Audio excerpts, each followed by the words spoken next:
En Es Radio, La Trinchera de Llama. Bueno, pues estamos ya en tiempo de tertulia. Continúa con nosotros Carlos Cuesta. No esperes que te salude con Egunon, ¿eh? No, no, por Dios. Se incorpora también Irene González, columnista de Voz Populi. ¿Qué tal, Irene? ¿Cómo estás? Hola, buenos días. Tu primera vez en La Trinchera. En La Trinchera, sí. Bienvenida a este refugio desde el cual combatimos con ametralladoras AK-47, a todo el rojerío que nos invade. Sí, pero en libertad, ¿no? Hombre, pero vamos, eso siempre. Si te llevo la contraria, ¿vuelvo o no? Bueno, ya lo veremos. Vale. Sí, no, por saber lo de liberar. Y Rubén Arranz, periodista del Independiente. ¿Qué tal, amigo? ¿Cómo estás? Pues buenos días, un buenos días vallisoletano, que nunca hace buen día generalmente, pero ahí nos dejamos de gunón y O sea, intentamos utilizar la lengua que comprende el mayor número de personas, ¿no? Es que hay 5 o 6 buenos días al año, o sea, no te digo más, pero es una cosa casi una cuestión de esperanza, de esperar algo.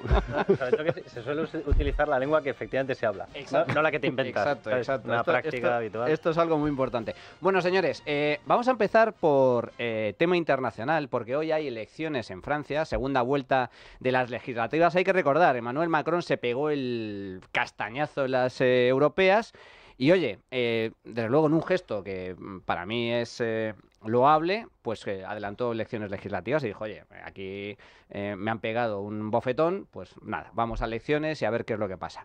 Las primeras elecciones, en la primera vuelta, arrasó el partido Le Pen, la nueva derecha, Reagrupación Nacional, seguido del Frente Popular, de una amalgama de partidos de izquierda, incluyendo comunistas peligrosos como Mélenchon, y luego el partido de Macron en tercera posición. Ahora estamos en la segunda vuelta de las legislativas. Hoy se produce la votación. Las encuestas que inicialmente le daban mayoría absoluta al partido Le Pen parece ser que ya no, gracias, entre otras cosas, al acuerdo que ha alcanzado Macron con esa coalición de izquierdas para retirarse de algunas circunscripciones y de esta forma unirse contra el partido de nueva derecha. En todo caso, la cuestión es que son unas elecciones importantes no solo por lo que puede pasar en Francia, sino por lo que puede pasar también a nivel europeo. Si el partido Le Pen logra mayoría suficiente para formar gobierno, pues pueden cambiar muchas cosas. Pero a mí lo que más me interesa es, y además lo hemos visto en otros países,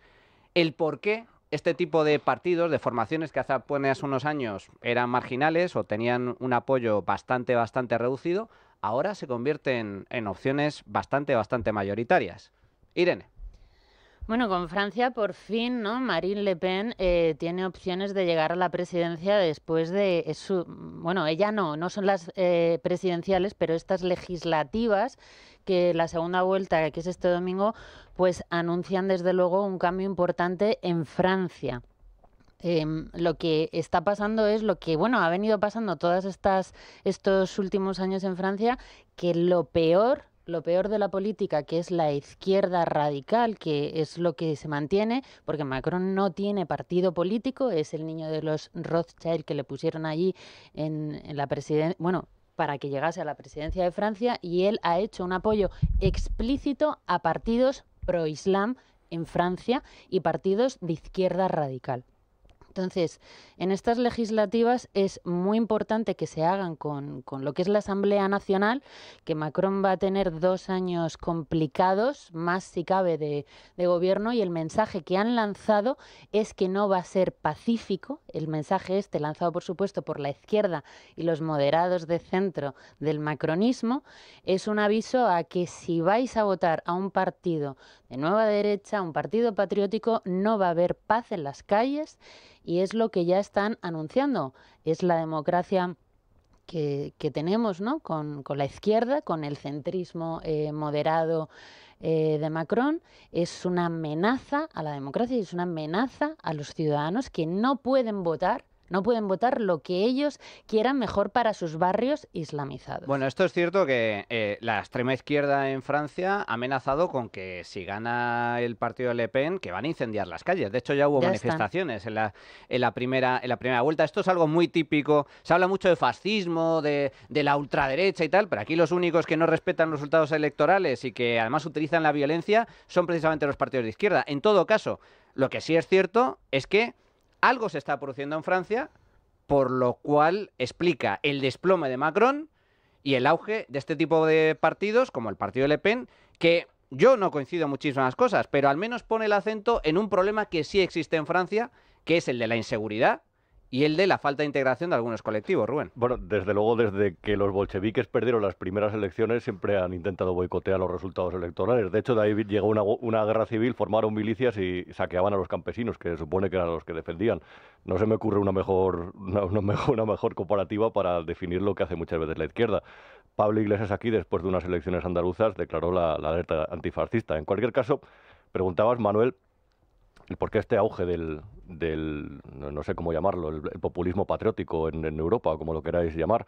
Esto es una cuestión de condiciones de vida. Mientras Europa cada vez representa un menor porcentaje del PIB mundial, se han degenerado las condiciones de vida de la población. De hecho, el laborista Starmer en Reino Unido hablaba el otro día de vivienda y de condiciones de vida, y es evidente lo que ha ocurrido. Y una buena parte ya no solamente es vivienda, ya no solamente es trabajo, una buena parte del problema es el elefante en la habitación del que se ha negado a debatir ya no solamente la izquierda, sino la derecha, que ha aceptado ese consenso, que es el de la inmigración, que es el que realmente ha contribuido a que los barrios de la clase obrera, como a la que siempre se ha dirigido la izquierda, hayan degenerado de condiciones y han degenerado sus condiciones. Y esto, a lo mejor no, la gente siempre piensa a pie de calle o temas de inseguridad, pero claro, cuando el otro día el líder laborista, el nuevo presidente británico, hablaba de educación, realmente también a lo que se estaba refiriendo es eso, a los problemas que integrar a personas de varias nacionalidades en una mera clase de la educación pública ha generado en las clases populares. Y eso es el gran debate que se ha aparcado durante los últimos años por una cuestión, no lo sé, demagógica o como lo queramos llamar. Ha sido siempre la censura, el muro de censura se ha establecido a partir de ahí, y ahora a la izquierda le está veniendo este problema, es decir, movimientos de partidos que unos llaman ultraderecha, otros de extrema derecha, otros de populismo patriótico, que al final lo que reivindican es eso, es decir, la recuperación de los barrios, la recuperación de la cultura, la recuperación de la seguridad y la recuperación de las condiciones de vida. Yo creo que ese es el análisis por lo menos más honesto que se puede hacer de lo que se vota en Francia hoy. Carlos. Hay una cosa es que nos centremos en el análisis de las formaciones políticas y otra que nos centremos en el análisis de por qué está votando la población. Que cuidado que ese análisis, porque es verdad que cambia, la situación en cada país obviamente cambia. Nosotros en España tenemos un auténtico chollo, y es que nuestro componente principal de inmigración es un componente de inmigración muy fácilmente asumible culturalmente, bueno, tan fácilmente asumible culturalmente que llevamos siglos de esa misma comunión cultural. De hecho, fuimos nosotros los que la llevamos a América, con lo cual es una auténtica gozada el saber que la gente que te viene de forma mayoritaria viene con unos componentes culturales y de asunción, independientemente de distintas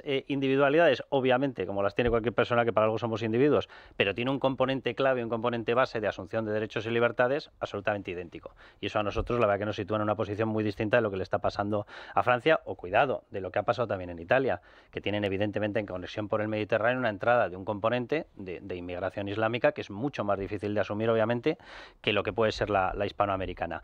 Vamos a ver, aquí los partidos pueden hacer lo que quieran, y esto sí que es trasladable a todo el resto de formaciones, y lo hemos visto con las elecciones europeas. Hay una realidad, yo no hablaría de una nueva derecha, lo que hay es una nueva realidad, y es que hay determinados barrios, por ejemplo en París, donde ha perdido el control la policía literalmente. O sea, la policía en Saint-Denis no se atreve a entrar sin unidades especializadas, sin los equivalentes a nuestras UIPs. Eso no es normal. Es decir, una pareja de lo que serían los nuestros policías municipales no acude a determinados barrios sin una protección especial de cuerpos policiales especializados en enfrentamiento. ¿Eso qué significa? Que en el momento en el que desaparecen esos cuerpos, allí no tienes la aplicación de la ley. Eso es literal. Eso está ocurriendo en París, está ocurriendo en Bélgica, está ocurriendo en Holanda, está ocurriendo en infinidad de sitios. Cuidado que en España, en Cataluña, tenemos ya algunas zonas donde no se ha llegado a esa situación, pero se empieza a hacer sus pinitos en la misma dirección. Y eso es una realidad. Y el que no quiera ver que eso es así, y el que quiera negarse, y el que quiera plantear, voy a hacer un programa electoral, pero lo voy a hacer sin meter el componente inmigración, pues no estarás respondiendo a una cosa que empieza a preocuparle a la gente. Y repito que en España, gracias a Dios, en esta materia vamos años atrás o años adelante, no sé cómo decirlo, pero lo cierto es que tenemos una diferencia evidente. Además, el componente de inmigración que te entra y te lo ocupa un hispanoamericano, ocupado está, con lo cual es más difícil que te acabe entrando otro tipo de componente de mucho más difícil asunción cultural. Pero este problema existe y aquí tienes dos opciones. O le das respuesta, el otro día veíamos el ejemplo con Miguel Tellado, que hablaba de la Armada, que hablaba del Ejército, se puso todo el mundo muy nervioso. Yo simplemente quiero recordar una cosa, el Ejército ya colabora en funciones de disuasión. De hecho, tenemos disuasorias, tenemos un barco, el buque Meteoro, que se dedica a eso. Y la cuestión, evidentemente, es que los tienes que meter, porque a partir de determinadas millas entras en aguas internacionales y, evidentemente, ni puede operar porque no tiene mecanismos, no tiene elementos, no tiene unidades especializadas, ni medios para actuar la Guardia Civil, y la Policía Nacional ni tan siquiera tiene competencias para poder intervenir. En esas aguas tiene que intervenir la Armada sí o sí. ¿Y cómo tienes que intervenir? Que aquí la gente se pone muy nerviosa, y yo creo que es una de las explicaciones a por qué están subiendo determinados partidos, porque sí que abordan esto, te puede gustar más o menos, pero lo abordan, y evidentemente tú tienes que garantizar un control de tus fronteras, porque si no hay control pasas a un descontrol. Mira que era fácil entenderlo. Y si pasas a un descontrol, pasas a una entrada de inmigrantes que ya no es legal, sino que es ilegal. Y si pasas a tener un contingente ilegal, tienes un problema de cómo les das trabajo, a qué se dedican, qué ubicación tienen, qué capacitación tienen para meterse dentro de esa sociedad. Estas formaciones están dando una respuesta, te puede gustar más o menos, pero están respondiendo, y el electorado lo está escuchando y dice, bueno, pues me puede gustar más o menos, pero me estás hablando de algo que el problema lo tengo yo en mi vecindario a 10 metros. Y los que no hablan de esto van a tener un problema muy serio. Macron no, fíjate, yo no le llamaría ni centro moderado, le llamaría la nada. Es que no ha planteado nada. El centro moderado es la nada. Sí, pero, bueno, ya, pues sí, pero puedes tener otros que te planteen un determinado programa y te digan, mira, yo quiero que entre un contingente de 100.000 al año. Y dices, joder, qué moderado. Bueno, vale, pero por lo menos tiene un programa. Es que Macron se ha negado incluso a hablar de esta historia. O sea, una cosa surrealista, ha celebrado una competición internacional, ha sido portada en todos los periódicos mundiales, porque el 60-70% salió con incidentes, atracos y demás, y ha preferido ni hablar de esto. Y dices, bueno, es que te estás yendo por el sumidero. Vamos a ver, hay también un elefante en la habitación del que no se habla, que es los partidos, no solamente los partidos, sino las personas que se atreven a denunciar la inmigración ilegal, los problemas de inseguridad, la islamización de Europa, del que España no está libre de ese peligro para nada, que vamos con años de retraso precisamente porque tenemos una inmigración distinta a Francia, no significa que nosotros estemos a salvo con ello, sobre todo con las fronteras totalmente abiertas. Y tampoco yo pondría que tenemos una inmigración que viene hablando español que sea totalmente, que no dé ningún tipo de problemas, como vemos con bandas latinas y demás. Quiero decir, el problema es un poco más complejo. Pero otro de los problemas, y el elefante en la habitación del que no se habla, es que las personas que hemos estado denunciando esto hemos sido, bueno, no lo quiero personalizar, tanto los partidos, totalmente estigmatizados del espacio público, con extrema derecha, con ultraderecha, con racismo y demás. Entonces, cuando ya el problema lo tienes en tu casa, cuando ya el problema te estalla en tu casa y es tarde, porque yo creo que para Francia ya es tarde, entonces ya empezamos con que, por ejemplo, toda la campaña en Francia contra Marine Le Pen se basa en el miedo a la extrema derecha, la ultraderecha, que se acaba la democracia, que aquí esto es el fin, o sea, el miedo. Y como ese miedo ha sido comprado por todos los medios de comunicación y, claro, el resto de las personas también compran parte de eso porque se les ha estigmatizado como miedo, como que esto no se puede denunciar, claro, llega el momento en el que ya es tarde. ¿Y qué se va a hacer? ¿Qué sucede? Que la gente que está en los barrios sufriendo esa inmigración con problemas de vivienda, que te venga un multimillonario como Mbappé a decirte que es el que es su padrino, que él ha sido el niño protegido de Macron, puede estar en peligro y viene a defender esas opciones, llega un momento en el que molesta.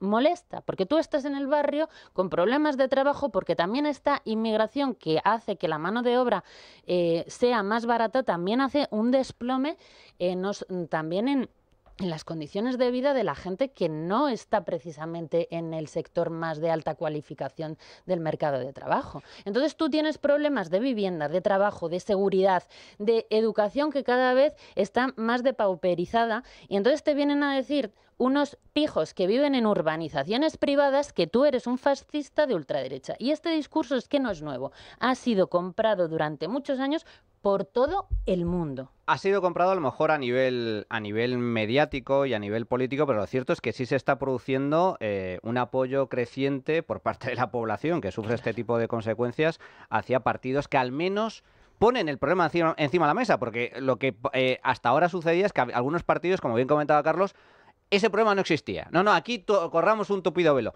No estoy de acuerdo con lo que comentas, Irene, con el tema de la depauparización de las condiciones laborales, porque lo que es cierto es que en los países ricos los nacionales no quieren trabajar en determinados sectores. Eso es así, tal cual.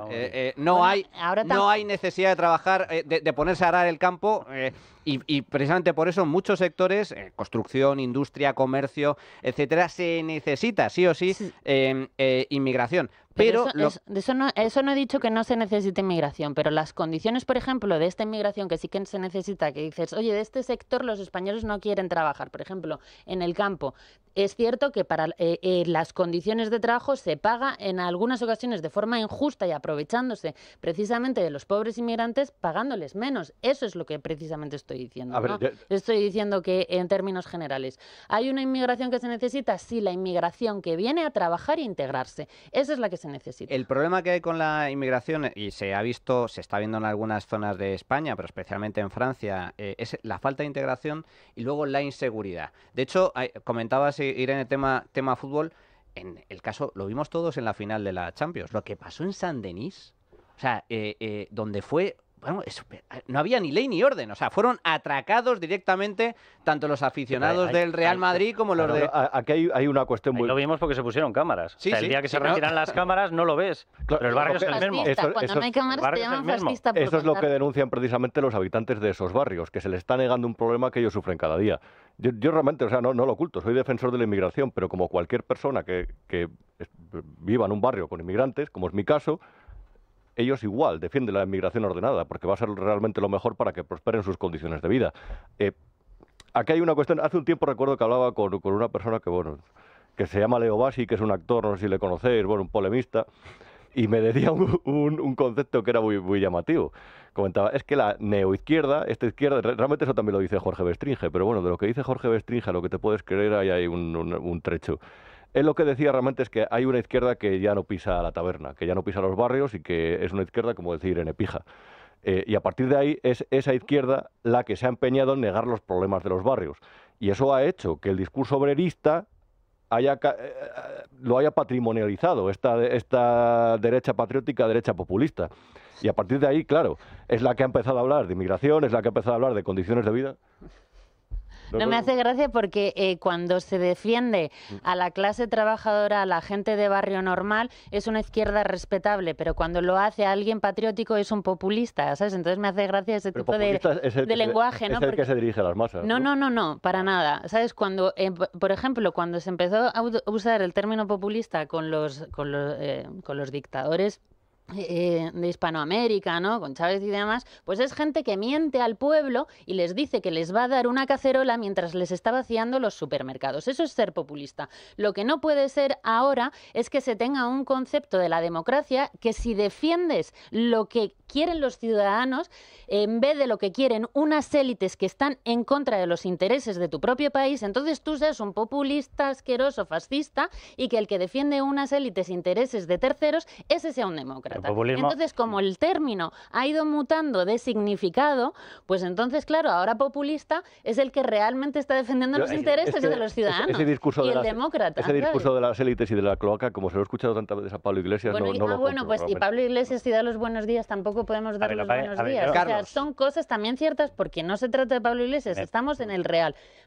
Macron no pertenece, por ejemplo, a unas élites, ¿no? ¿De verdad que no? Sí, vale. Pero una cosa, Irene, Carlos, la realidad. O sea, mi familia, si viene de más abajo, viene del metro, ¿vale? Porque mis abuelos eran pobres, las dos ramas, y yo no le tengo ningún odio a la gente que viene de arriba. Ni yo tampoco. Vale, pero que es que no. Déjame hablar. Vale. O sea, que no es ningún pecado venir de una élite. Nadie dice eso. El problema no es venir de una élite. El problema es actuar en contra de los intereses de tu país. Eso es lo que he dicho. Esa es la historia. Y populismo tienes a un lado y tienes al otro. Vamos a ver, hay medidas populistas en Le Pen por todas partes. Para empezar, a mí me encantaría... a mí me encantaría que me mostrase cómo piensa relanzar, porque tiene un cartel o tiene un plantel de gasto público que asusta al miedo, porque te recuerdo que tiene subvenciones familiares por todas partes. Subvenciones para determinados puestos de trabajo por todas partes. Subvenciones para determinados colectivos ideológicos, porque yo lo que defiendo es que no lo haya ni para uno ni para el otro. Ella no. Ella defiende determinadas subvenciones para determinadas asociaciones que tienen sus propios planteamientos ideológicos, los de su partido. Y tiene una conexión con Rusia de tomo y lomo, hasta el punto de que tuvo que retirar publicidad porque es que salía estrechándole la mano a un tal Vladimir Putin. Que a mí esto es una cosa que, fíjate, estabas diciendo antes, lo del populismo patriótico. Yo, sinceramente, le quitaría lo del patriótico. Porque yo le pongo patriótico. No, yo se lo quito por él. Es que mi artículo de Voz Populi se llama... Termino muy rápido. Vamos a ver, a mí me hace mucha gracia en estos momentos que vemos un acercamiento a planteamientos, y lo digo por Vox, que se ha juntado con el grupo este donde está Orbán, que se ha ido al día siguiente a rendir pleitesía a Putin. O sea, ¿cómo defendemos la patria frente a alguien que quiere invadir las patrias? A mí me encantaría que alguien me respondiese a esa sencilla pregunta, la verdad, porque patriota soy yo, pero un patriotismo integrador. Y claro que tenemos determinados colectivos que están ocupando puestos de trabajo, inmigrantes, de personas en España que no quieren trabajar porque no quieren trabajar. Yo he visto carteles puestos de se busca camarero, de se busca jardinero, durante no sé cuánto tiempo. Pregúntale al sector de la fresa en Huelva cuánta gente le ha ido de Murcia, porque es que no le va ni uno, ni de La Rioja, ni de Madrid, ni de Asturias. No, les van los que les van. Hombre, y cuidado, no, perdón, y cuidado porque yo... es que es un poco populista lo que ha dicho ahora Carlos. ¿A ti te parece? Sí, lo de la fresa es compáralo con el programa de Le Pen pero, y te quedas corto. Irene. Populismo también es aportar soluciones sencillas a problemas complejos. Y estoy de acuerdo en que... Y falsas, además. Estoy de acuerdo en que el partido Le Pen, entre otras cosas, yo tampoco coincido en nada con el tema del proteccionismo comercial, totalmente, que es un gravísimo error desde el punto de vista económico. El partido Le Pen es profundamente intervencionista a nivel económico. No pensemos que es liberal, porque no tiene nada de liberal, y sus políticas económicas en muchos casos pueden ser incluso tan o peor que algunas recetas de partidos de izquierda. En todo caso, me gustaría, como tenemos varios temas de carácter internacional, atentos a lo que decía el ya ex primer ministro británico, que ha dimitido después del batacazo que se ha pegado a las elecciones de esta semana. Con estos resultados dejaré el liderazgo del partido, no de forma inmediata, pero cuando todos los arreglos formales para elegir sucesor estén preparados. Es importante que después de 14 años en el gobierno, el Partido Conservador se reconstruya, pero que también tome de manera profesional y efectiva su rol crucial en la oposición. Bueno, la cuestión es que Sunak dimite como primer ministro después del batacazo en las últimas elecciones británicas. Esto para mí es un síntoma de normalidad democrática, ¿eh? Está muy bien esto de, bueno, se acabó, me han quitado el respaldo, me voy, he entendido el mensaje, que venga otro. Me gustaría analizar esta cuestión con Víctor Santana, que es consultor político y un gran conocedor de la política europea y también británica. ¿Qué tal, Víctor? Muy buenos días, ¿cómo estás? Hola, muy buenos días, Manuel.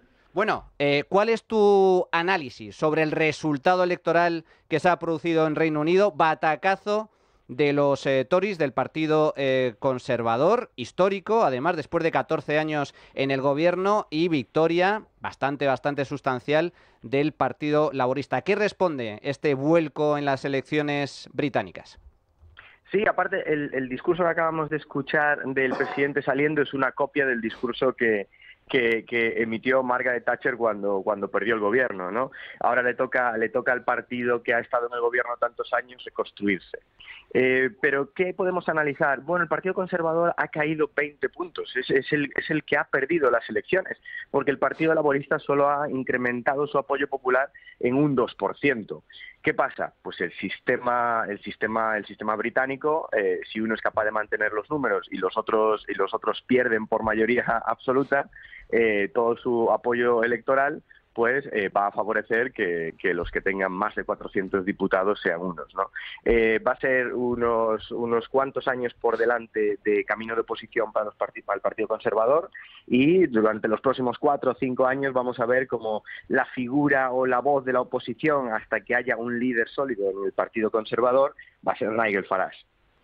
Y desde este punto de vista, es cierto, porque se ha desplomado el Partido Conservador, pero ha ganado, sin embargo, posiciones, ha subido de forma muy sustancial el partido Farage, que es también un partido de nueva derecha en Reino Unido. ¿Cuál es las razones o la clave desde el punto de vista social? ¿Por qué los británicos han castigado a los Tories? ¿No han sabido responder a los problemas que padecen muchos británicos? Principalmente se han cansado de escuchar durante los últimos 3 años lo que se prometió durante la campaña del Brexit y durante las elecciones. Hemos visto que en los últimos años ha habido muchos cambios de primeros ministros. El manifiesto del Partido Conservador iba encaminado a reducir las tasas, a controlar la inmigración, a abrirse al resto del mundo, y estos años han perdido todas esas oportunidades y no han llevado a cabo nada de lo que prometieron. Y eso ha provocado un hartazgo y una desconfianza en el electorado. Por eso han perdido un 20% de los votos. El partido de Nigel Farage solo ha incrementado un 12% de los votos, lo cual hay un 8% de personas que seguramente se han quedado en su casa. También me gustaría preguntarte sobre este sorprendente cambio de postura que hemos conocido en las últimas horas por parte de Vox. Todo apuntaba a que Vox se iba a sumar al grupo de Meloni en las diferentes formaciones que se configuran en el Parlamento Europeo, y finalmente ha optado por sumarse al grupo que lidera Orbán. ¿Cómo interpretas este cambio de movimiento que parece ser que no ha sentado demasiado bien a Meloni? Sí, yo creo que ha sido una sorpresa para todos los hasta ahora socios de Vox a nivel europeo, en donde no solo Meloni, sino una gran cantidad de líderes políticos europeos, entre ellos también el primer ministro de República Checa, se debieron dar cuenta de esto cuando Vox lo anunció, porque el día anterior, los 2 días anteriores, habían elegido a Hermann Tertsch como vicepresidente del grupo ECR. Entonces yo creo que ha sido un movimiento de cambio hacia un grupo que ya estuvo de encima de la mesa hace 5 años cuando Vox entró en el Parlamento Europeo, porque no nos olvidemos que el nuevo grupo de partidos europeos es un grupo ampliado de lo que hasta ahora era Identidad y Democracia, porque seguro que mañana tras las elecciones francesas vamos a ver cómo el resto del grupo de Identidad y Democracia se suma a Orbán en esa nueva plataforma, porque a día de hoy ambos grupos no pueden existir. Uno tiene 5 nacionalidades de las 7 necesarias y el otro tiene 6 nacionalidades de las 7 necesarias. Entonces van a tener que entenderse. Y desde este punto de vista, ¿cómo interpretas también que el primer viaje o movimiento de Orbán haya sido visitar precisamente a Putin en Moscú? Ha generado bastante resquemor en las instituciones europeas, porque hay que recordar que estamos en medio de una guerra, nosotros apoyando a Ucrania, y que Orbán visite en esta presidencia rotatoria de la Unión a Putin, pues lógicamente también ha generado sorpresa. Sí, yo creo que la elección de Vox de elegir el día para anunciar el cambio de grupo que Orbán visita Moscú ha sido una muy mala elección a nivel comunicativo, pero lo que sí que tenemos que entender es que Orbán está intentando enseñarse a sí mismo como la persona que puede llegar a un acuerdo de paz, y no es que haya ido a Moscú solo. Hace unos días también ha estado en Kiev haciendo lo mismo, pero sí que es verdad que esto es algo que a los antiguos socios de Vox en el Parlamento Europeo, como pueden ser el partido que gobernaba hasta hace poco en Polonia, el Ley y Justicia, Giorgia Meloni y el resto de sus aliados, son algo que ven con ojos muy, muy, muy, muy peligrosos. Víctor Santana, consultor político, experto en política comunitaria. Muchísimas gracias. Fuerte abrazo. Muchas gracias. Bueno, pues hacemos una pequeñísima pausa y regresamos con estos y más temas. Y te doy paso, Irene, tranquila. Bueno, pues ya estamos de vuelta. Volvemos a la arena política. Estamos comentando el último movimiento de Vox, que ha sido justo en el último segundo y que ha sentado bastante mal a Meloni. Yo, a ver, reconozco que Meloni me está gustando como líder no solo de Italia, porque tiene las cosas bastante claras, sino también como una fuerte lideresa a nivel europeo. Se ha convertido en un referente con las ideas claras. Tiene sus errores, tiene sus aciertos, pero desde luego está mostrando que tiene altura de miras desde este punto de vista. Y todo el mundo daba por hecho que Vox se iba a integrar en el grupo que lideraba ella a nivel comunitario. De hecho, Meloni apoyó a Vox en multitud de ocasiones, participó, aunque es cierto, con el envío de un vídeo en Vista Alegre, en el último congreso de Vox, pero finalmente... En el Viva, ¿no? También. En el de Viva, efectivamente, pero en este caso, pues en última instancia se ha ido con Orbán. No sé cómo lo interpretáis vosotros, Carlos e Irene. Irene. Bueno, yo creo que la lectura que hay que hacer de esto es más amplia de lo que estáis comentando de temas de partidos. Para empezar, los partidos patrióticos, como así los podríamos denominar, de la nueva derecha, que era parte del ECR, ¿no? del ECR y de lo que estaba antes en Identidad y Democracia, o sea, había una buena relación entre estos partidos a pesar de que estuviesen en distintos grupos, ¿no? Eso es algo normal. Eso para empezar. Lo que está haciendo Giorgia Meloni es muy interesante porque es muy bueno para Italia. Meloni se está comportando como una líder de Italia que está haciendo y tomando decisiones que son beneficiosas para su país. Lo está transformando en el hub energético de Europa y demás, y ella necesita tener unas alianzas con von der Leyen. ¿Qué sucede? Que dentro de esas alianzas de von der Leyen, si quieres ir a una confrontación total entre el Partido Popular y el Partido Socialista, que son exactamente lo mismo en Europa, y ellos sí que están vendidos a von der Leyen y todo lo que representa von der Leyen, porque forma parte de eso, si te quedas en el ECR, yo, sinceramente, no lo entendería. Yo, como española, no lo entendería si tú precisamente lo que quieres hacer es una opción de defender los intereses de España y no supeditarlos a una Agenda 2030, en un grupo en el que vayas a tener que pactar cosas que van en contra de España. Eso es lo que va a suceder en Europa. Es la lectura, yo por ejemplo, que hago.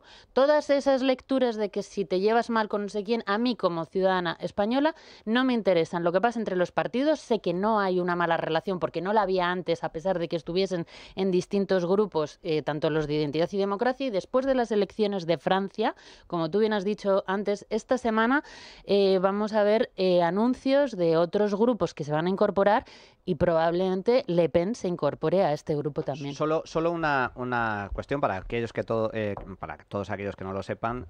Efectivamente, aquí hay como tres grandes opciones dentro de la política comunitaria. El Partido Popular, hasta ahora gobernaban en Europa Partido Popular con socialistas y verdes. Ahora se está negociando la revalidación de ese tipo de acuerdos, pero hay un nuevo actor, que es precisamente el grupo que lidera Meloni, y una de las opciones era que Partido Popular y socialistas se apoyaran en el grupo de Meloni. Eso permitiría al menos cambiar de forma sustancial, desde mi punto de vista, algunas de las políticas más nefastas de la Unión Europea, que son precisamente las políticas verdes y las políticas climáticas.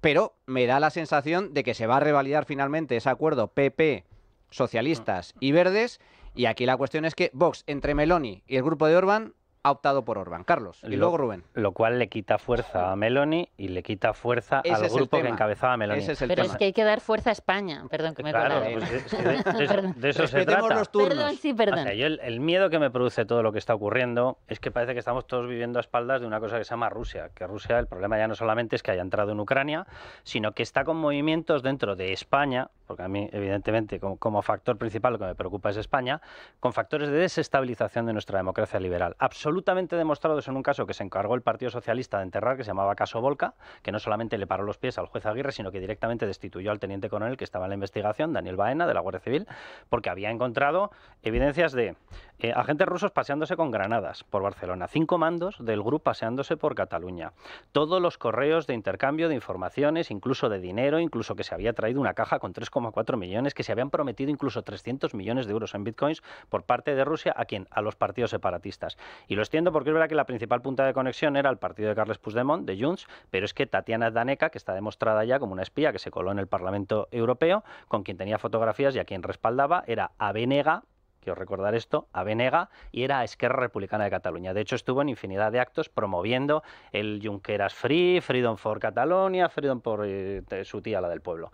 Es decir, la conexión entre Rusia, y todos los movimientos de desestabilización que hasta ahora había sido en el separatismo ha estado operativa y está demostrada judicialmente en España. Bien, si tú ahora le restas fuerza al grupo de Meloni, no va a ser para favorecer la eliminación de la Agenda 2030, porque evidentemente Moscú con quien tiene relaciones con alguien que se llama Pekín, y esa Agenda 2030 es un invento para quitarnos productividad, para quitarnos capacidad económica, para quitarnos desarrollo, también a España, para quitarnos campo, también a España, para quitarnos energía, también a España, y para demoler todo el esquema de democracias liberales. Porque el eje que es evidente, y le remito a la gente, de hecho, a ese auto escrito por el propio juez, en el caso, ahora ya no Volca, sino Voló, que lo ha conseguido rescatar el juez Aguirre, bendito sea Dios, y que está teniendo todas las presiones por parte del grupo socialista comunista, por algo será, explica perfectamente en la primera parte de ese auto qué es lo que está ocurriendo a nivel internacional. Y efectivamente habla de ese eje, Moscú, Pekín, Teherán. Quiero recordar la última palabra, Teherán.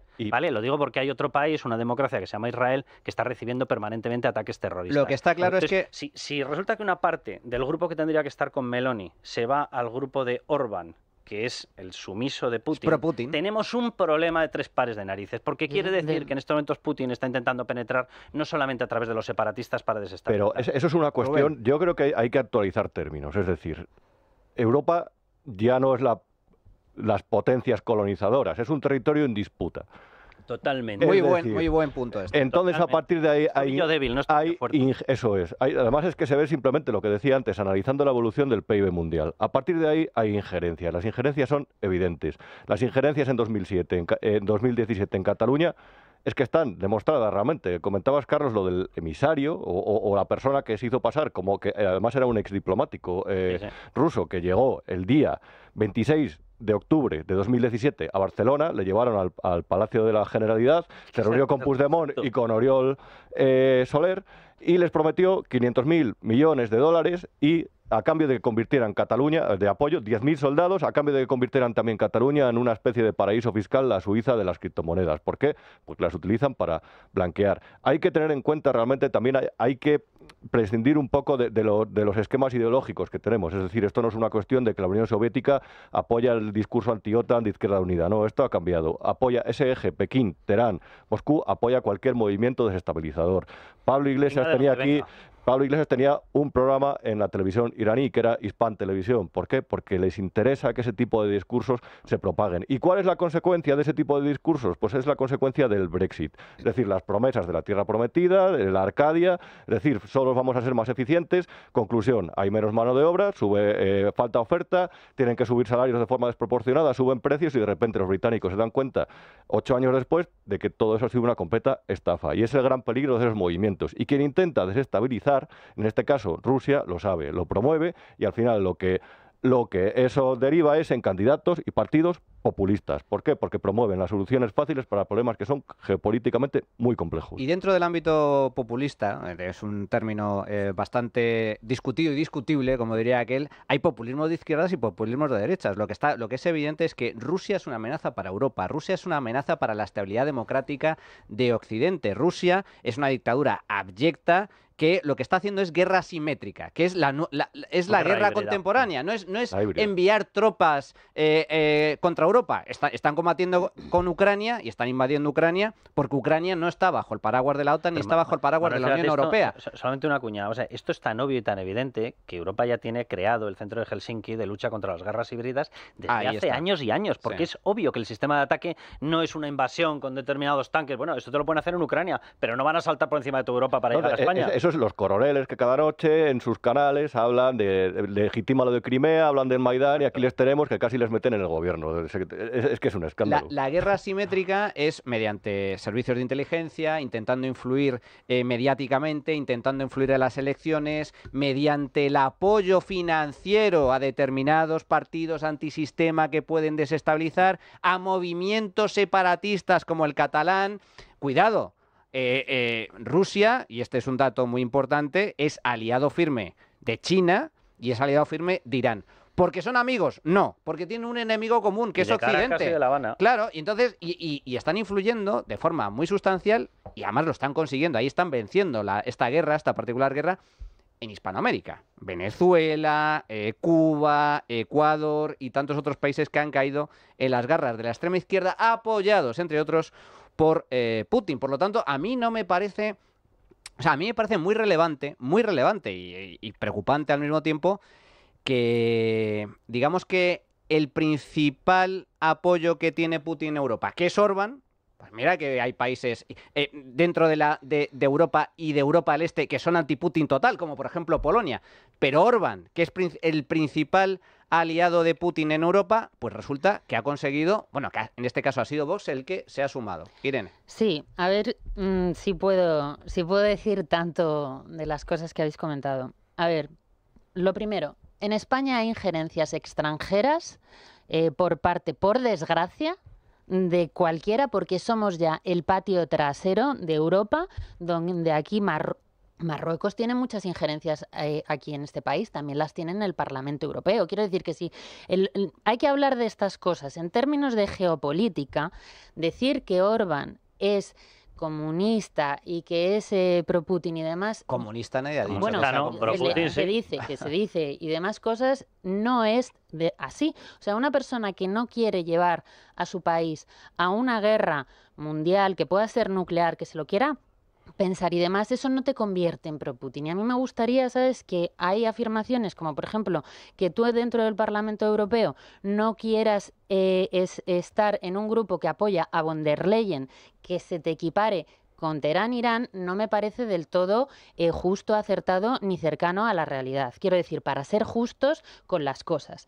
Entonces, cuando, por ejemplo, en estas últimas elecciones francesas, cuando ha convocado Macron las elecciones, él no tenía programa, solamente tenía una medida que de forma machacona salía en los medios de comunicación diciendo que iba a llevar tropas a Ucrania. El hecho de que Francia llevase tropas a Ucrania convertiría una guerra mundial, nuclear, de consecuencias que ninguno de los que estamos aquí podemos, yo creo que prever, y sobre todo espero que ninguno tampoco las desee. Las urnas también le han dicho de una forma clara algo a Macron sobre eso.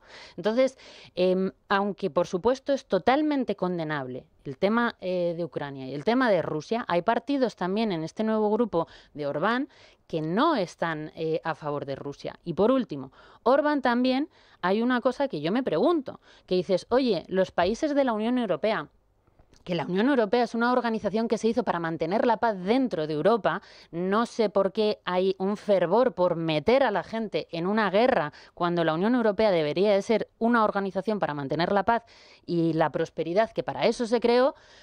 Si no se van a mandar tropas, ¿cuál es la solución? Pues a lo mejor tendrá que hablar. Una cosa es lo que haya hecho Orbán, que está dentro de su agenda, es la opción que ha hecho, pero a mí me parece más loable eso que seguir mintiendo a la gente, diciéndoles, sí, guerra, vale, ¿quién va a ir a la guerra? ¿Vais a ir alguno de vosotros tres?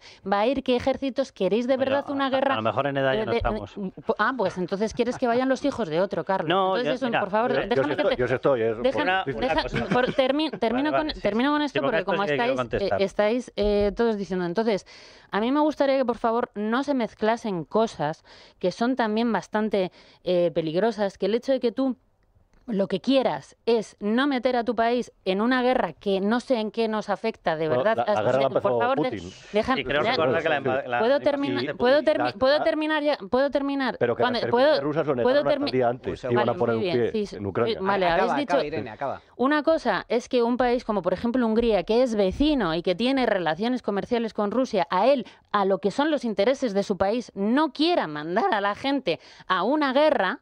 Y eso, otra cosa es decir, pues que eres un criminal como Irán o de Teherán. Y que tú lo que quieras es buscar el beneficio de tu país y no meterle en cosas, pues hombre, yo creo que es algo sencillamente a valorar antes que insultar. Aclarada tu postura, simplemente comentar... No sé quién ha insultado. Aquí, lo de Teherán, me lo tomo como insulto. Un segundo. A ver, aquí nadie ha hablado de guerra. O sea, el único que se le ha... Sí, ha tenido... no? Un segundo.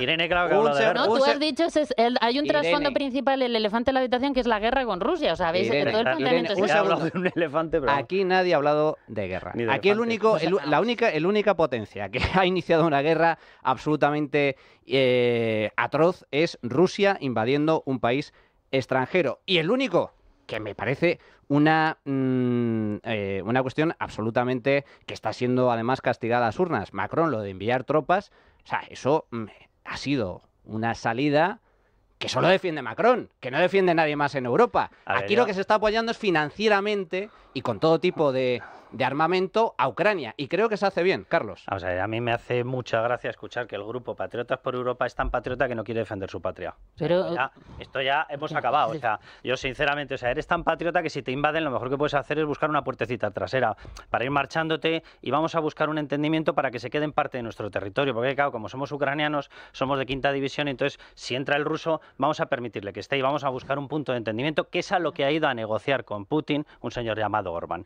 O sea, aquí la cuestión es, por cierto, de respuesta directa. A mí si me llaman a ir a defender mi país, voy, pero me iba a utilizar una expresión un tanto tosca. Me falta tiempo para ir. Te presentas voluntario. De hecho, por algo tengo formación militar, por algo estuve en policía militar y sigo guardando mi boina de policía militar con todo el orgullo. Dicho eso, vamos a ver. Aquí la cuestión es muy sencilla y es con quién pacta Vox. Vamos a ver, Vox, que es un partido que por lo visto cada día encuentra más problemas para pactar con el PP, que por cierto deben ser problemas de boquilla, porque luego, gracias a Dios, mantiene la cordura y mantiene los acuerdos de gobierno para que no entre el comunismo. Gracias a Dios. Pero por lo visto tiene muchos problemas con pactar con todos los partidos que tienen alianzas proeuropeas, pero no ha tenido problemas en pactar con alguien que tiene una alianza con Rusia.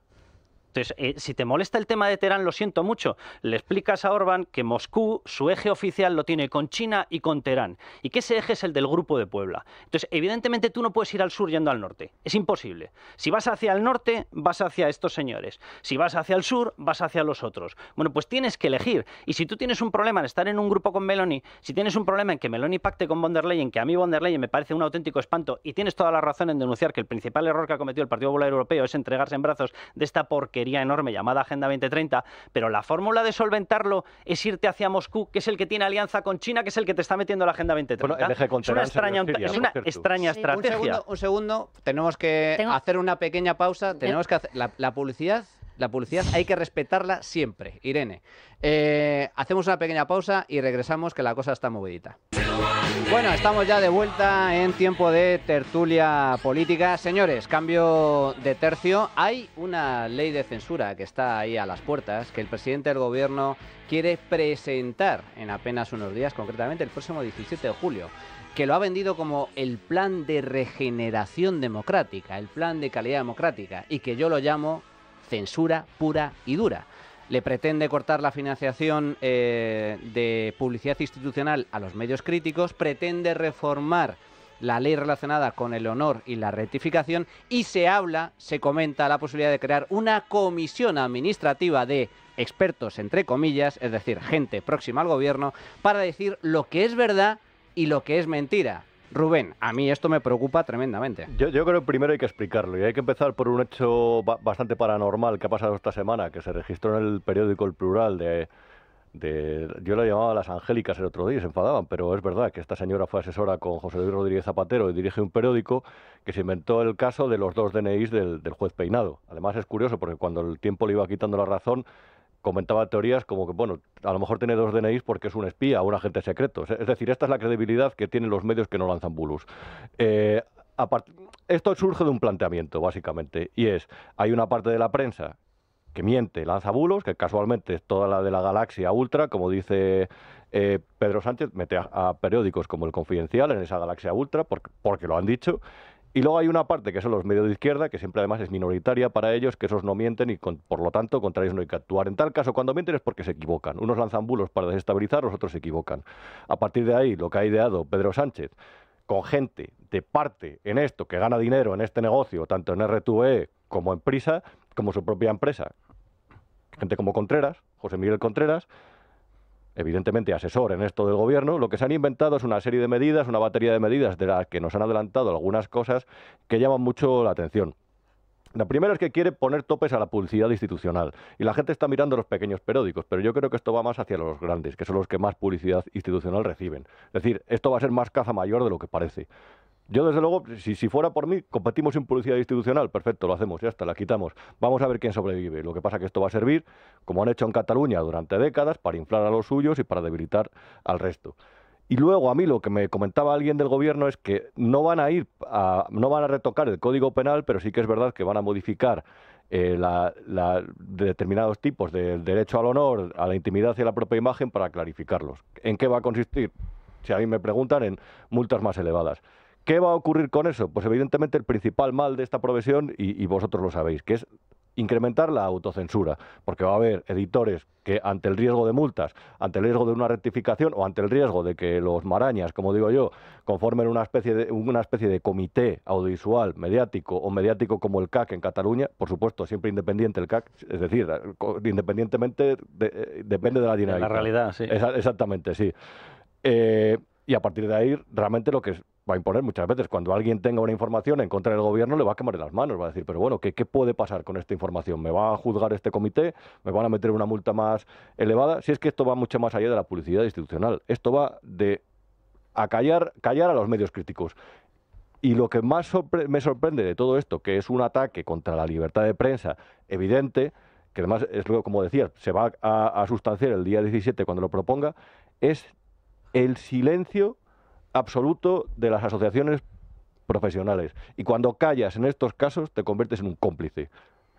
No solo el silencio, a mí me parece todavía más preocupante el apoyo firme por parte de algunos periodistas y algunos periódicos que se han posicionado claramente a favor del gobierno para censurar a la competencia. Y en cuanto a la publicidad institucional, que lo diga el gobierno, este gobierno que ha disparado la publicidad institucional como nadie en la historia de este país. 138 millones este año solamente, 138 millones de euros, publicado el Confidencial hace escasos días también, el reparto de la publicidad institucional. ¡Oh, casualidad! La cadena SER, la gran beneficiada por las campañas del gobierno. Carlos e Irene. Vamos a ver, hay una cosa en derecho que se llama la ratio legis, que es la razón de la ley y el por qué sale una ley. Bueno, pues si analizamos, que es la principal fuente de interpretación en derecho, asumida, si interpretamos, que es lo que estabais comentando hace un momento, esa ratio legis de por qué va a salir esta norma, ¿cuál es la ratio legis? Que al señor Sánchez se le han sacado informaciones totalmente certeras y veraces sobre su familia. Punto final. Punto final. Es decir, la única motivación de esta norma es efectivamente acallar a la prensa crítica. Ni una cuestión de cacería, ni una cuestión de fango. O sea, la cosa es muy sencilla. Nosotros tenemos un sistema que está perfectamente homologado con el Convenio de Derechos de la Unión Europea, que está perfectamente homologado con la Carta de Declaración de Derechos Humanos de Naciones Unidas, con nuestra Constitución, con todas las constituciones homologadas, y que se basa en que el único control que puede haber para la prensa tiene que ser el control judicial. ¿Por qué? Porque si hay control político, la prensa dejaría de poder escribir sobre la política. Es muy sencillo de entender, ¿verdad? Si quien te juzga es un señor independiente, es un juez, tu independencia está garantizada. Si quien te juzga es un señor que busca tu dependencia, tu independencia está anulada. Es muy sencillo de entender. ¿Qué busca esta norma? Que se anule esa independencia. ¿Él tenía el mecanismo de haber combatido esas informaciones que dice que es fango? Lo tenía, lo tiene, lo tendrá. ¿Por qué no ha acudido a los tribunales contra ninguna de las informaciones? Nuestras, aquí hablo en primera persona, de Libertad Digital, yo no sé cuántas informaciones llevaremos su familia, pero de verdad que creo que me estaré quedando corto si hablo de 300 o 400 informaciones. Si le sumo algunas de las mías en la etapa OK Diario, pues, no sé, nos iremos a 500, 600. Y hablo solamente de mi cuestión personal. Si sumamos las de todos los que estamos informando, puede haber 2.000, 2.500, 3.000 informaciones. No ha sido tumbada en tribunales ni una puñetera, perdón por la expresión, información. ¿Por qué? Porque eran veraces. Hubo un error en una concreta información, que no es nuestra, no es de ninguno de los que estamos aquí. Además, un error. Y se metió, se solicitó una aclaración y la aclaración salió, punto final. Los bulos, que son bulos, se han inventado bulos sobre el juez Peinado, que si tenía 2 DNIs, que si operaba, que si acumulaba propiedades, que si era un agente infiltrado. Ya en plan de cachondeo nos referíamos a él aquí en la redacción como Anacleto agente Peinado. Dices, pero ¿qué es esto? A ver, hay una cosa que lleva a desconfiar de todo. Por cierto, cuando sacábamos lo de las mascarillas, lo que estaban trincando estos, cómo estaba incrementando la facturación hasta los 53 millones de euros de la empresa de los comisionistas, también nos acusaban de lanzar bulos. Sí, es decir, es que es de verdad. Hay una cosa que tiene que llevar a sospechar.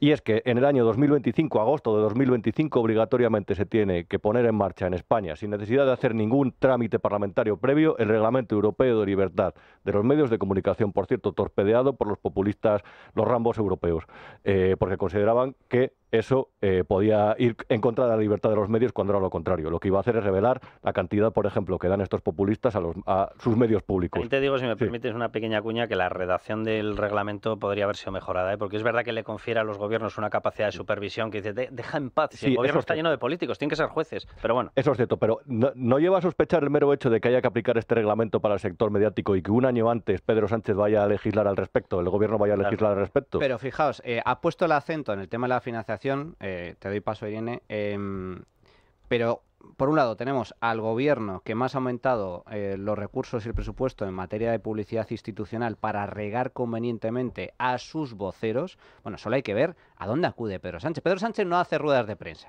y no admite preguntas de periodistas. Pero lo que hace va directamente, en lugar de ir a ruedas de prensa e incluso dar explicaciones en el Congreso, va junto de su amiga Ángeles Barceló en la SER a que le hagan una entrevista masaje, junto de su gran amiga Silvia Incharrondo, la bien pagada de Radio Televisión Española. ¿Habéis visto los telediarios de los descansos de los partidos terrible, de la Copa? Terrible, ¿Es que pasa el nodo? Entonces, eso por un lado. Pero es que, ¿a dónde va Pedro Sánchez? Pedro Sánchez, cuando habla de financiación, cuando habla de publicidad institucional, no habla de la suya. Lo que pretende es inmiscuirse en competencias que son de comunidades autónomas y de ayuntamientos para, de alguna forma, obligar a que comunidades gobernadas por el PP, ayuntamientos gobernadas por el PP, que tienen competencia plena a la hora de repartir publicidad institucional, reduzcan la financiación a determinados medios que son críticos con el gobierno. Irene.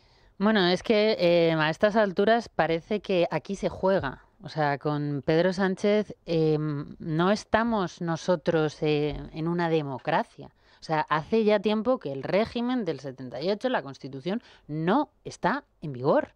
No está en vigor, pero no está en vigor porque se haya con una mayoría en el Parlamento y demás, sino porque a través de leyes orgánicas, a través de reglamentos y demás, se va completamente vaciando lo poco que quedase. Y entonces él, dentro de su estrategia de este nuevo régimen dictatorial absoluto, él, como sabe que la corrupción que puede haber detrás y que además él tiene un carácter tiránico que no soporta la menor crítica, lo que va sencillamente es a coger lo que él considera suyo, porque él está en un plano psicológico que llega un momento en el que yo creo que él realmente se piensa que quien le critica, pues que está en un bulo de la ultraderecha y él se cree con el derecho de callarlo. Y como llevamos 5 años o 6 años ya en un masaje absoluto de los medios de comunicación hacia Pedro Sánchez y el sector que no ha sido un masaje, bueno, pues ha visto que lo puede torear, pues llega un momento en el que eso también se va a quitar. Se va a quitar, entonces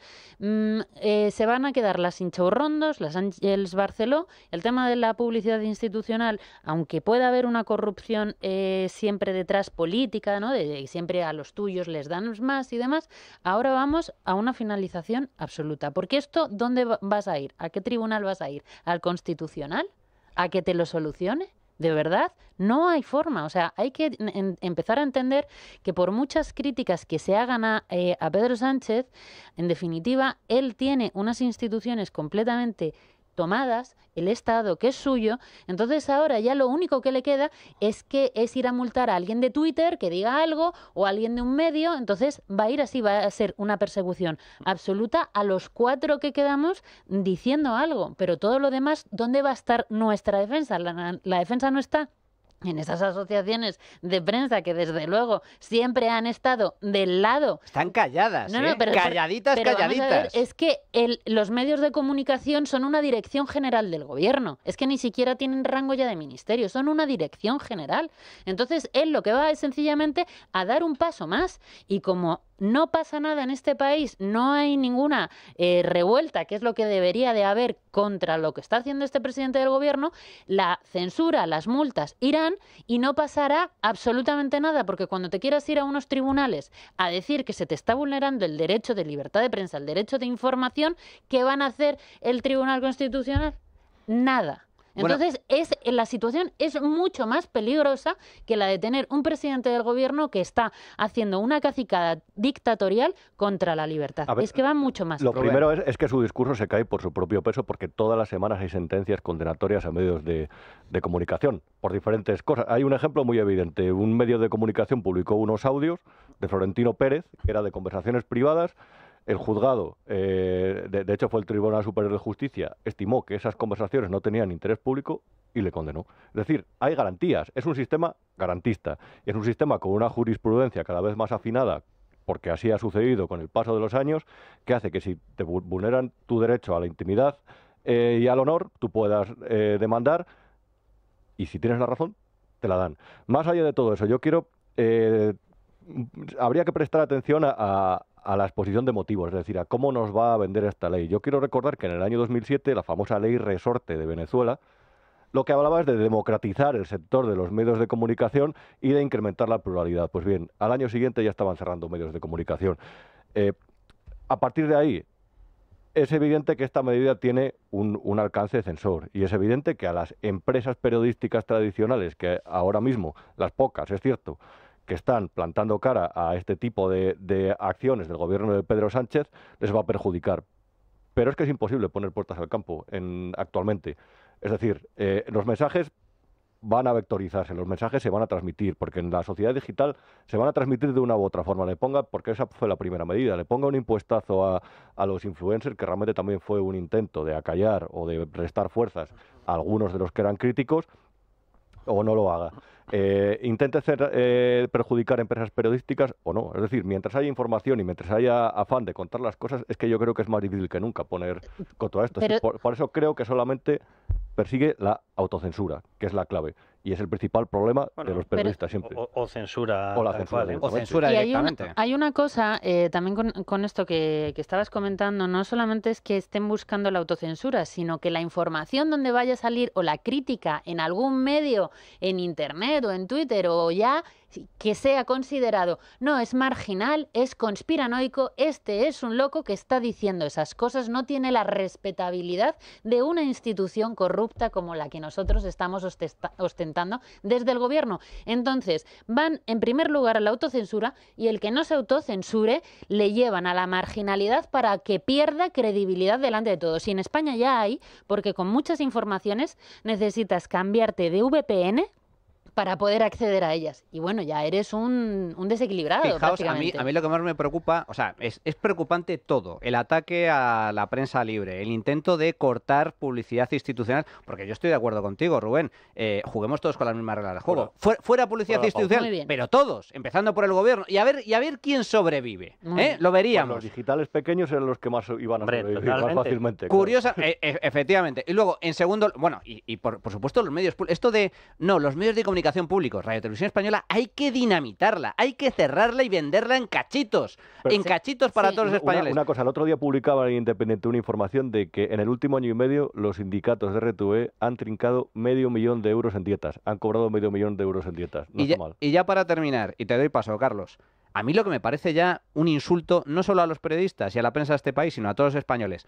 Hablan de pseudomedios con ese desprecio. Pseudomedios, tabloides, bulos.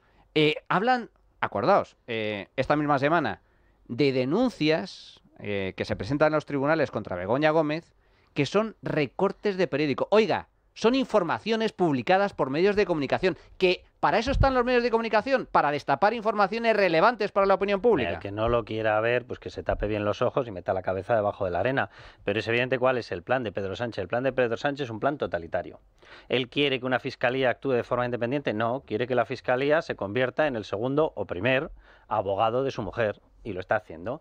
Quiere que la Fiscalía defienda el derecho de cualquier persona que si te filtran unas conversaciones de tus negociaciones o no negociaciones con el fisco, tú puedas querellarte porque te las han filtrado. No, quiere que la Fiscalía las pare. ¿Quiere que la Fiscalía pueda informar sobre la ley de amnistía? No, quiere que esté callada. Quiere que la Fiscalía y podemos hablar de la Fiscalía, del Tribunal de Cuentas, del Tribunal Constitucional, etcétera, etcétera. Algunos nos pensábamos que esa colonización de instituciones no iba a ir directamente a por los jueces intentándoles anular, que es lo que están haciendo con el Tribunal Constitucional, que es gravísimo, y a por la prensa. Es un intento de colonización obvia. Y mencionabais el tema de los youtubers, y es totalmente cierto lo que habéis dicho. Esto empezó por los youtubers, es que se van a Andorra. Hombre, a lo mejor se van porque usted ha aplicado 69 subidas de impuestos. No sé, llega a 690, a lo mejor no quedan aquí ni los árboles, ¿sabes? Ni los helechos. Pero primero fueron a por los influencers. Luego que sí, determinados pseudoperiodistas. Luego los medios digitales. Y evidentemente están elevando el umbral. Ya están hablando de las tertulias en grandísimas televisiones, porque quiere una televisión totalitaria y única. Es decir, esto es una amenaza para todos los medios de comunicación. Todos. Totalmente de acuerdo. Adrián, ¿cuál ha sido el resultado de la tuita encuesta? ¿Qué tal, Manuel? Pues hoy preguntábamos ¿quién crees que va a ganar las elecciones en Francia y por qué? Dábamos 3 opciones: Le Pen por la inseguridad, Macron por la estabilidad o el Frente Popular para evitar a la derecha. Y con el 80% de los votos ha ganado Le Pen por la inseguridad y el Frente Popular se ha quedado en un 17%. Y también nos han dejado estos los oyentes a nuestro teléfono móvil. Buenos días, soy Juan Luis de Madrid. A ver, yo creo que en Francia va a ganar, ya no por tanta ventaja, pero sí, Marine Le Pen, y el motivo es el hartazgo social. No tanto las convicciones políticas, sino el hartazgo social. Buenos días. Pues a mí me encantaría que ganase en Francia Marine Le Pen. Me encantaría muchísimo. Pero me da que el señor Macron ha pactado con los comunistas. Saludos y besos desde Málaga, Isabel Habitual. Tengo la impresión que las elecciones en Francia las va a ganar la estupidez, como ocurre en casi todos los países de Europa. No es un problema de siglas, sino de principios y valores. Está Europa en una situación tremendamente compleja, convirtiéndose en un grupo de personas adoctrinadas y pastoreadas como si fuéramos un rebaño. Pues eso es lo que va predicando el Mbappé, que ahora se dedica a la política, por lo visto, en vez de jugar al fútbol. En contra de la derecha, porque va a favor de la ultraizquierda, porque quieren tener a Francia patas arriba, e islamizarla y buscarle la ruina. Ya lo dice nuestro refrán: cuando las barbas de tu vecino veas pelar, pon las tuyas a remojar. Y lo que está aconteciendo en Francia, y extrapolable a muchos otros países de Europa, es sencillamente la amenaza que hizo Boumediene, presidente argelino, soltero y sin hijos, pero dijo que Europa sería colonizada con el vientre de sus mujeres. Lo mismo dijo Gaddafi. Bueno, pues hasta aquí la opinión de nuestros oyentes, que como yo siempre digo, es la esencia de este programa. Carlos Cuesta, un auténtico placer tenerte una semana más. Irene González, ¿te lo has pasado bien? Muy bien. Bien, me alegro. Rubén Arranz, un auténtico placer, amigo. Encantado, de verdad. Seguimos. Oye, a continuación, sección de cultura financiera y luego, muy pero que muy importante, sección de A Contracorriente con Sandra León sobre un tema muy polémico pero muy necesario, las denuncias falsas. La Trinchera de Llamas. Es Radio.